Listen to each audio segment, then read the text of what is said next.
Happy Sunday, Canada! Welcome back to the Paralympic Super Series Wheelchair Rugby World Championships in Denmark, presented by Canadian Tire Sports Analytics. This is Benoit Huot. I am your host for these World Championships, and Canada is going to play in a few minutes. We have a nice package show against France for the 5th position match.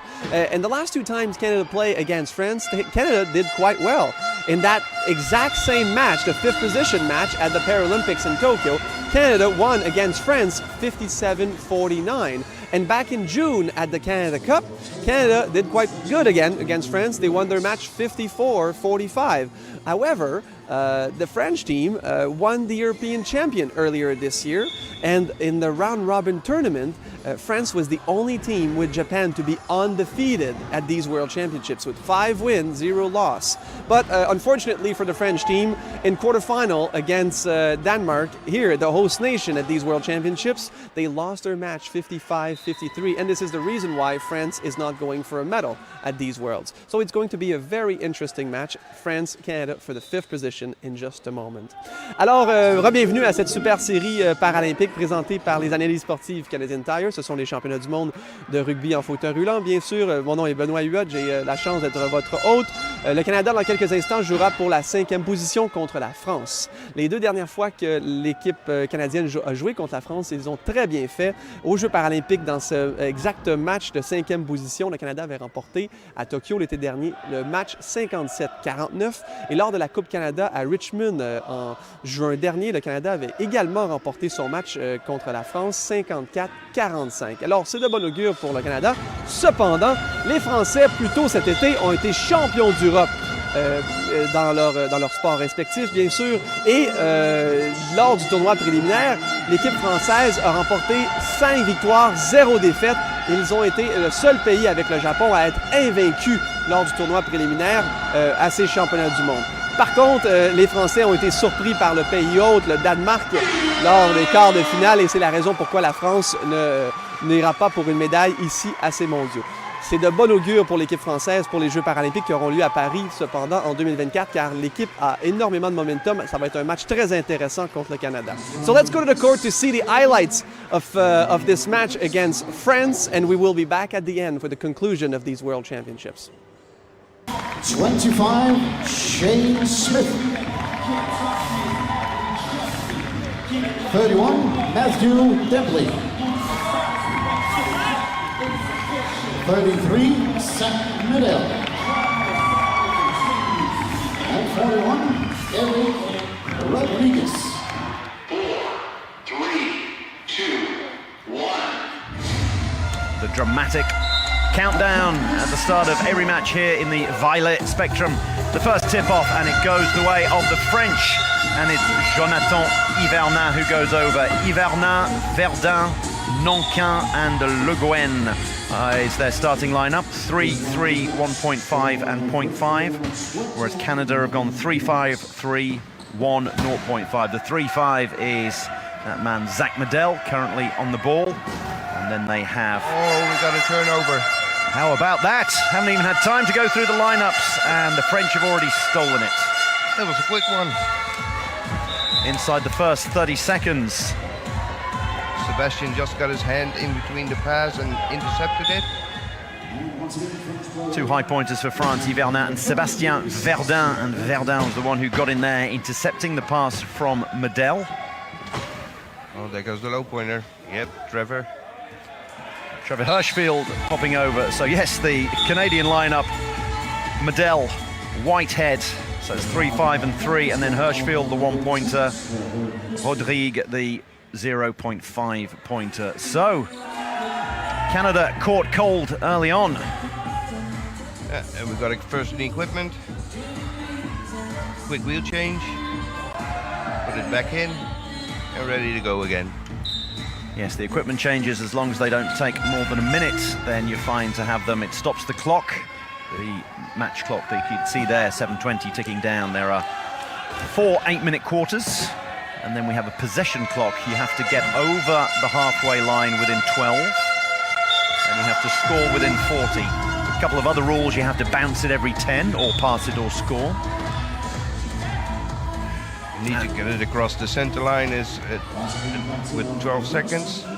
At 12 seconds. Yes, at or before. And then also inbounding. You have 10 seconds in which to inbound. So that's starting off the plays. Ooh, that's Canada starting off a little loosey-goosey, as they say. Sloppy, yes. But loosey-goosey is a better expression. I was being rather polite, but they are actually being sloppy. Yes, you were being more honest than I was. I was being diplomatic, but typical Dutch honesty. Don't beat about the bush, they're being sloppy. So Canada need to tighten things up here. Good morning to you if you are watching in Canada. So it's 11:30 local time. I reckon that's going to be about 5:30 in the morning on the East Coast. But you can actually see him enjoying. Oh, turnover. He's going to enjoy that one.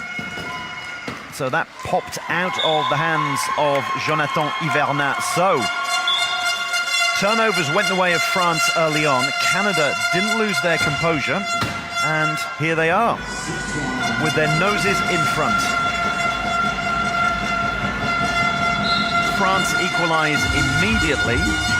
But the main thing is, France won the tip-off, which means at the start of the second quarter, Canada will get possession.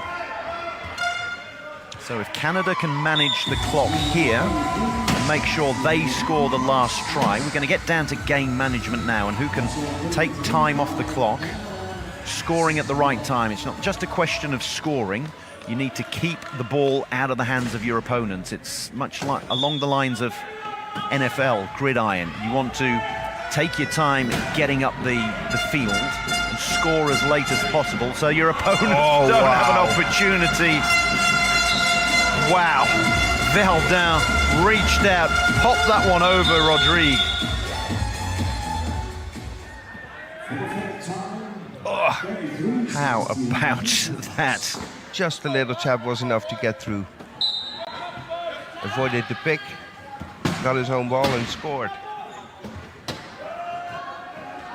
Excellent touch there from Verdun. And how about that from Medel over the top to Hirschfield? I don't think this is the last time we're going to see that passing.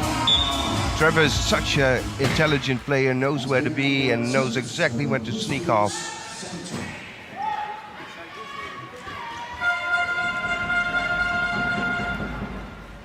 Medel tries to go with Verdun. Just the acceleration of those guys is so impressive.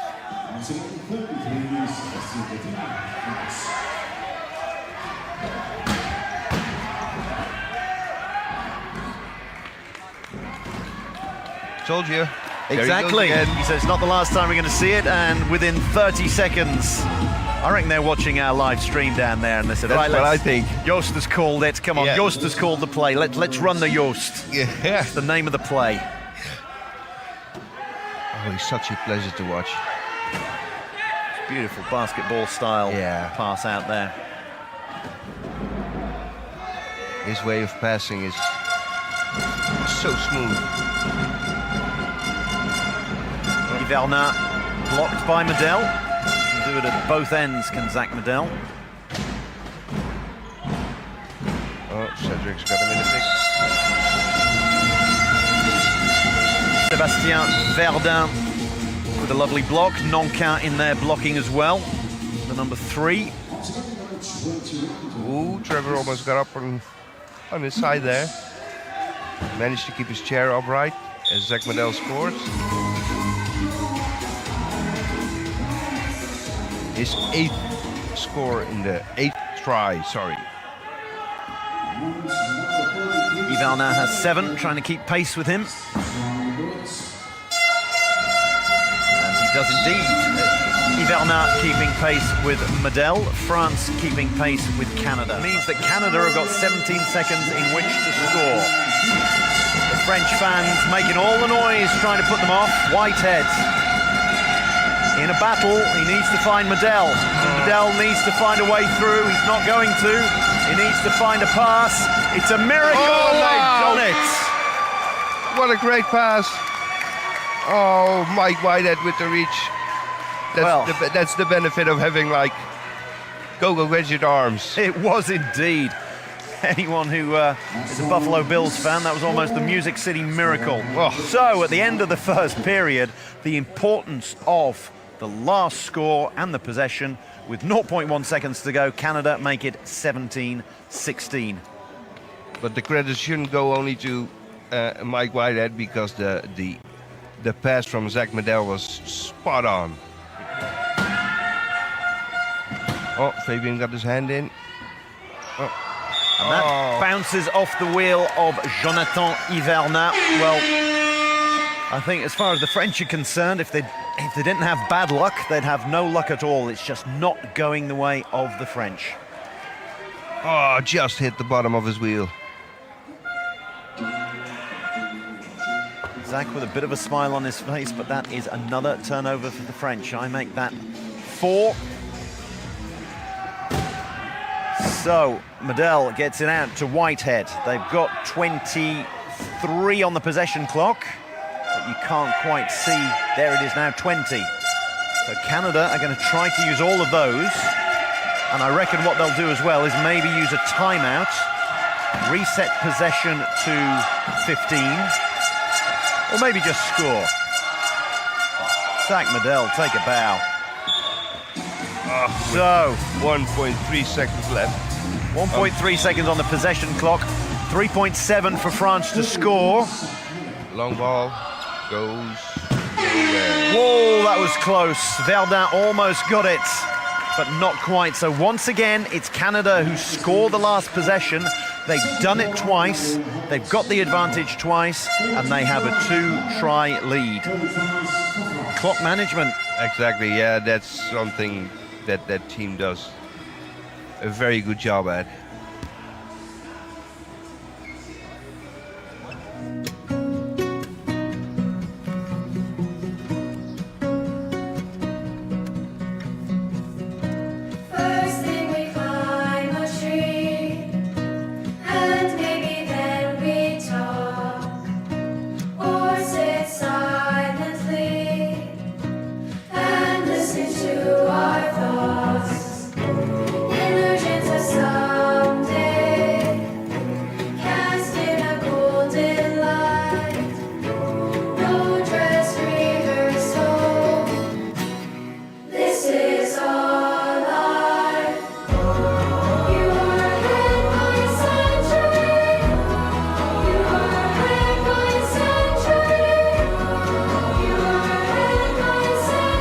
Here's to a century of growing together and knowing the next 100 can be even better.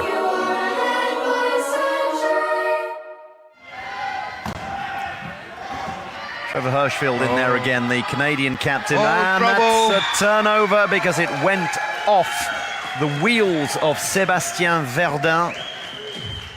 Yeah, the pass was just a little short. He was under pressure. Yep.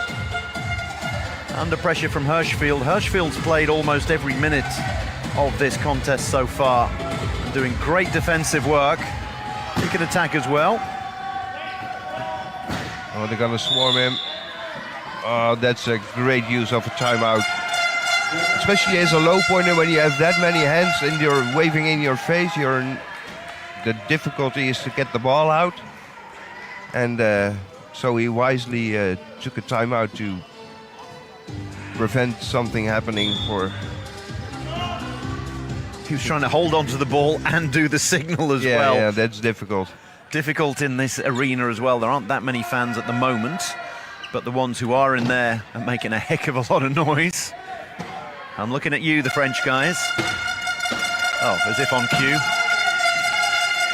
I wonder if they're watching the stream as well. Hirschfield gets the point. That's perfect use of a timeout. You use your timeout and you convert it into a try. Yeah, otherwise it would be a really waste of a timeout, but... Medell gets out. Is he going to get over the halfway line himself? No, he's not. He's going to fire it forward to Hirschfield, who gets there just in time. Bob Van Acker says, how are we going to keep a wraps on this one-pointer who keeps sneaking out and scoring tries? But look at how close he was. Stretches, get the ball, and scores. Turnover! What a huge turnover that is in the context of this 5th and 6th place playoff. All of a sudden, it's a 4-point game. Yvernat tries to get it out. Oh, but that was a great call because Jonathan was facing the cone. He couldn't go anywhere. So the French took a coach timeout just to get him out of trouble. And now they can reset themselves and getting in a little bit of better position for the next play. They'll get in a better position, but the damage has been done. It was an over-the-head pass by Yvernat that was picked up by Whitehead. So it's now a 4-try game. You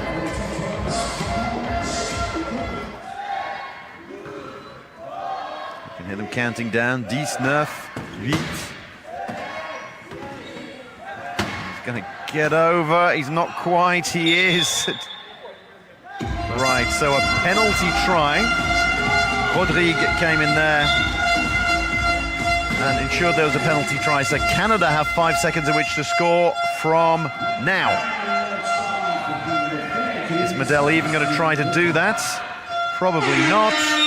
Discretion is the better part of valor. So France managing to get the last score there.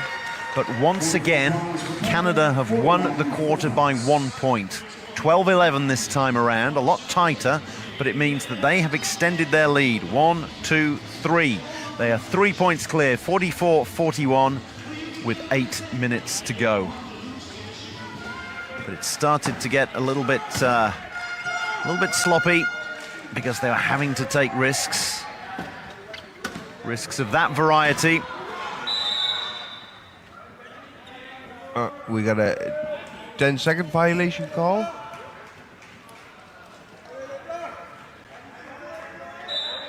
So one of the French didn't bounce it for 10. The Canadians with another possession, another turnover that the French have committed. Les Tourneaux spinning around, the 2-pointer. Verdun pays close attention to him. But then Medel is someone who takes the game to another dimension, despite close attention. This is it, 25 seconds to go for both of these teams at the 2022 Wheelchair Rugby World Championship. And it's going to be 6th-ranked Canada who finish 5th, and 5th-ranked France who finish 6th. France looking to get the final score. At that precise moment, they're not going to take time off the clock.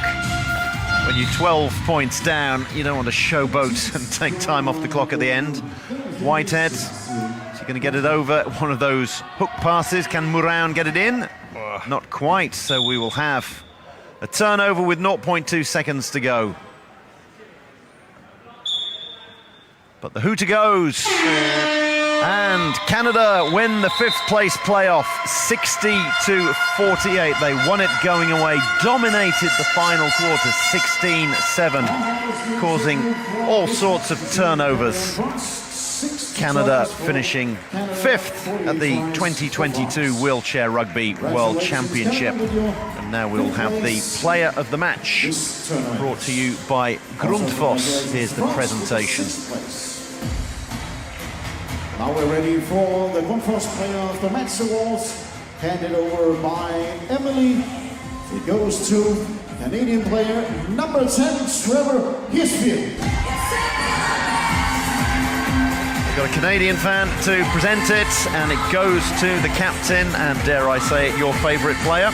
Yeah, well, one of the favorite players, yeah, indeed. So, Congratulations, Trevor. yeah, I'm completely satisfied with this result. He played a hell of a match. Yep. Yeah, we had some success against them in the past. I think it shows we're really confident when we play them. We know it's going to be a tight game, but we know in the long run we feel like we're the better team, and I think we showed that today. So we're happy to finish on that note, but at the same time, we're a little disappointed that we're not able to go back home with the medal. I think we're one of the best teams here. Unfortunately, we had a tough quarterfinal game. We played hard, but it is what it is. The season is pretty much over now. What's between now and the Paralympics in 2024? Yeah, so for sure we're going to take a bit of a break, get some time at home and rest. I guess our next year, our biggest event will be the Pan Am Games in Chile. so that will likely be a qualifier for the Paralympics in Paris. So we got 2 years to get ready for Paris, and we believe in our team. We just got to keep working hard, and it's our turn to win a medal there in Paris, so we're due. And a great win for Team Canada to finish these World Championships with the 5th position, a win 60-49 against France, and of course that gives France the 6th position. And these are the exact same places that both teams had at the Tokyo Paralympic Games last summer. Alors c'est une belle victoire pour l'équipe canadienne pour conclure ces championnats du monde, victoire de 60-49 contre l'équipe française. Ça leur procure la 5e position aux mondiaux. Bien sûr, avec la défaite, l'équipe française termine en 6e position. Et ceci sont les mêmes positions que les deux équipes ont eues lors des derniers Jeux paralympiques à Tokyo l'été dernier. Bien sûr, le Canada espérait de monter sur un podium, potentiellement même remporter les championnats du monde, mais une défaite lors des quarts de finale contre les Américains, 53-51, malheureusement les a exclus de ce fameux podium. So, of course, Canada was hoping to make it to the podium here, potentially even become world champion, but unfortunately a loss against the United States in quarterfinal 53-51 put them outside of the podium. But they will be back.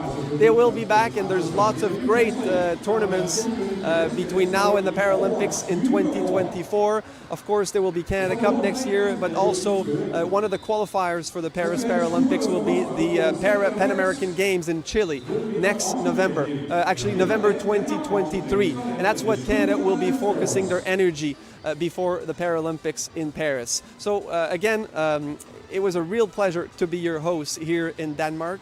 I thank you all for watching on behalf of the Canadian Paralympic Committee. It was a real pleasure to cover these World Championships, and we hope to be back for more Paralympic Super Series in the future. This was all possible because of Canadian Tire Sports Analytics, and we wish you a great Sunday, and we look forward to see you again soon. Bye for now.